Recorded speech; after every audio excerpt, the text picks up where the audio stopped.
আজকে দিদির আসার কথা ছিল, কিন্তু যথারীতি তিনি আসেননি। আর ইম্পর্টেন্টলি ফোন করেও জানায়নি যে আমি আসবো না। আমি তাও গেস করেছিলাম যে হয়তো আসবে না, আমি রান্নাবান্না কিছুই রাখিনি। তাও একবার বেলার দিকে ফোন করেছিলাম 12:30 1টা নাগাদ, ফোন তুললো না। আচ্ছা, ফোন তুললো না দেখে আমি আরবান ক্লাবে ইনস্টা হেল্প বুক করলাম যে 4টের সময় আসবে, তো তখন এসে করে দিয়ে যাবে, তো ততক্ষণে ছেলেরা উঠে যাবে, তো করে দিয়ে যাবে। সেই ইনস্টা হেল্প এলো না, জানানোর প্রয়োজনও মনে করলো না যে আসবো না। প্রথমে তো ফোনেই পাচ্ছিলাম না, তারপর সামহাও ফোনে পেলাম।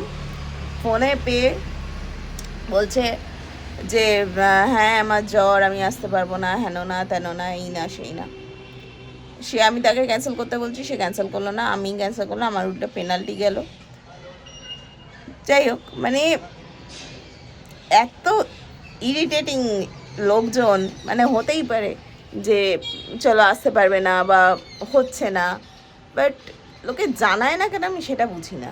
মানে আমরাও তো চাকরি করছি, কাজ করছি কোথাও একটা, মানে কারোর জন্যই তো করছি। সো আমি যদি যেতে না পারি, আমি তো জানাবো যাতে সামনের মানুষটা অসুবিধা না হয়। মানে এইটুকু লয়্যালটি তো লোকে দেখায়, লয়্যালটি বা এটা তো ওয়ার্ক এথিক বা প্রফেশনালিজম বা বলে। ফোন না তোলা, ফোনই তুলছে না, বলছেও না। তুমি বলে দাও যে আমি 10 দিন আসবো না, আমি 1 মাস আসবো না, আমি সেইভাবে নিজের মতো করে নেবো, তাই তো না। আর আরবান ক্ল্যাবের সাথে তো আমি ফার্স্ট টাইম দেখলাম এরকম হলো, মানে for the very first time.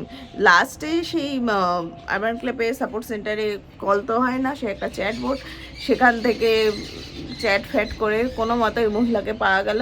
সে মহিলা বলছে আপনি কি চান আমি জ্বরের মধ্যেই আপনার বাড়ি আসুন? আরে আমি কেন চাইবো, আমার বাড়িতে বাচ্চা আছে, আপনি জ্বরের মধ্যেই আসুন। বাট সিম্পল জিনিস, আপনি আসতে পারবেন না, আপনি জানিয়ে দিন। 5টা মিনিট আগে জানালেও তো আমি ক্যান্সেল বা রিশিডিউল করার আমার অপশান ছিল, এখন আমার রিশিডিউলিংয়েরও অপশান নেই। মানে কি বলবো, একেবারেই ভালো দিন যাচ্ছে না।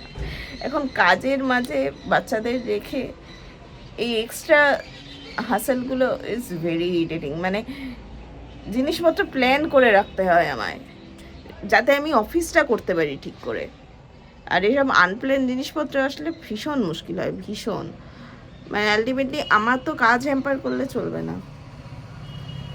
যাই হোক আর কি, চলো বাসন মাজি, রান্না করি, তাই করি, তাই পরে এসে আবার অফিসে বসবো।